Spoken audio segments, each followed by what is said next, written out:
Olá pessoal, tudo bem? Nesse vídeo eu vou estar falando um pouco sobre as placas tectônicas, deriva continental, terremotos, vulcões e tsunamis. Nas ciências da Terra, nós dividimos a Terra em camadas. A divisão das camadas do planeta pode ser de acordo com a composição química ou de acordo com o comportamento físico dessas camadas. A divisão baseada em elementos químicos divide o planeta em núcleo, manto e crosta. A crosta é formada por rochas em seu estado sólido e as outras camadas, exceto o núcleo interior, que também é sólido, apresentam textura líquida ou pastosa. O fato curioso é que hoje sabemos que a crosta é fraturada em vários pedaços, chamados de placas tectônicas ou placas litosféricas, ou seja, a crosta não é contínua ao longo de toda a sua extensão. Mas nem sempre nós tivemos essa informação.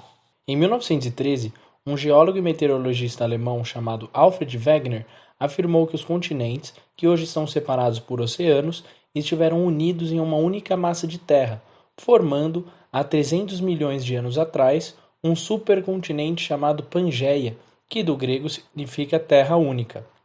E há cerca de 190 milhões de anos atrás, a porção norte desse continente se separou da porção sul, formando Laurásia ao norte e Gondwana ao sul.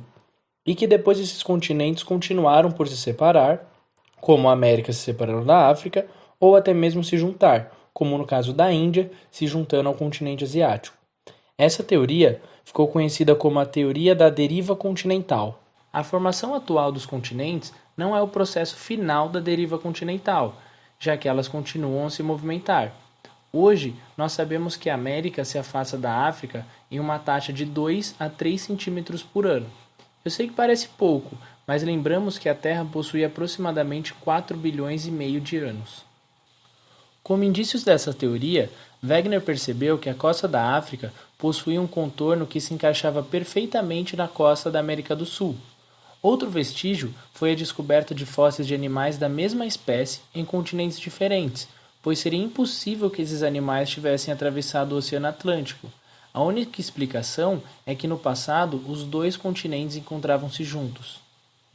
Mas nessa época ainda não se sabiam das placas tectônicas e a teoria ficou esquecida. Até que após a Segunda Guerra Mundial, com o surgimento de novos equipamentos e tecnologias, descobriu-se que a crosta era uma fina camada dividida em várias placas, as placas tectônicas, que se movimentam continuamente. Com isso, a teoria de Wegener, de 1913, pôde ser comprovada e tornou-se parte de uma teoria maior, a teoria da tectônica de placas, em 1959. Mas o que faz as placas se movimentarem? As placas se movimentam graças às correntes de convecção do manto. O magma próximo ao núcleo esquenta e quanto mais quente um líquido se torna, menos denso ele fica, fazendo com que ele suba. Então o magma sobe. Quando ele chega próximo à crosta, ele esfria, ficando mais denso, fazendo com que novamente ele desça, dando continuidade ao ciclo. Podemos imaginar esse processo de convecção do manto como uma esteira que vai deslocando aos poucos as placas tectônicas.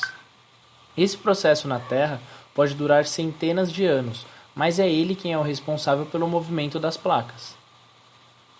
O planeta Terra possui 52 placas tectônicas, sendo 14 delas chamadas de principais e 38 de menores. As principais das principais são a placa sul-americana, placa de Nazca, placa do Pacífico e placa euroasiática, que também pode ser chamada de placa eurasiana. Existem 3 limites de placas tectônicas, e esses limites são classificados pela forma como as placas se deslocam umas em relação às outras. Elas podem ser classificadas em divergentes, convergentes e transformantes. Limites divergentes.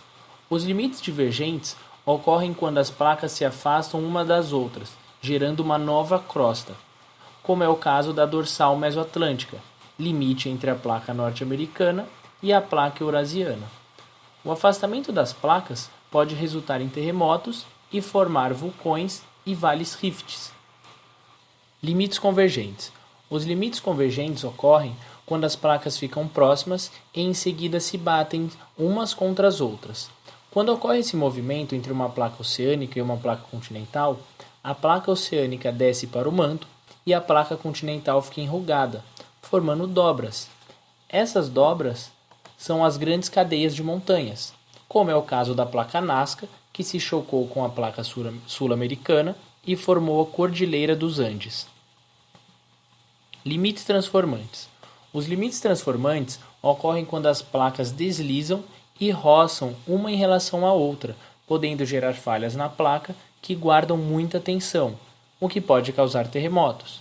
Um exemplo é a falha de San Andreas na costa da Califórnia. Terremotos. Os terremotos, também chamados de abalos sísmicos, são vibrações na crosta terrestre provocadas pela movimentação das placas tectônicas. Portanto, os terremotos ocorrem em sua maioria no encontro das placas tectônicas. O Brasil, como está no centro da placa sul-americana, sofre pouco com terremotos. Tsunamis. Os tsunamis são relacionados a abalos sísmicos, ou vulcões ocorridos acima ou abaixo da água, que têm o potencial de deslocar grandes volumes de água, consequentemente, causar uma grande destruição. Vulcões. Os vulcões podem ser definidos como uma estrutura geológica pelo qual extravasam magma do manto, gases e outras partículas. Os vulcões estão geralmente localizados nas bordas das placas, onde elas se afastam ou colidem. É interessante a gente observar o Círculo de Fogo do Pacífico ou Anel de Fogo do Pacífico, que é uma área localizada no norte do Oceano Pacífico, onde há um grande número de terremotos e uma forte atividade vulcânica, e o Japão é um dos países mais afetados. Espero que vocês tenham gostado e espero que agregue conhecimento a vocês. Tchau, tchau, até a próxima.